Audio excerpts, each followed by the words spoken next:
Hi everyone, my name is Gabriela. I am a third year student at the University of Florida, and I recently completed the More Women Leading Career Ready certificate by Forté Foundation. Through this program, I learned about career development, about women and their experiences in the workforce. I learned about different career paths within business, and I also learned and explored some opportunities with MBAs. As students, it's normal to be busy with school and work, and that is why I will share some recommendations that helped me complete the certificate on time. First of all, plan ahead. Organization is key to success. Second, I suggest to play it little by little. Work day by day, and you'll get amazing long-term results.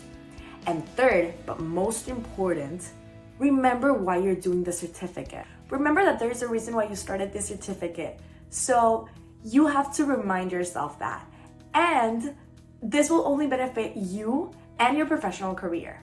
Keep it up and good luck.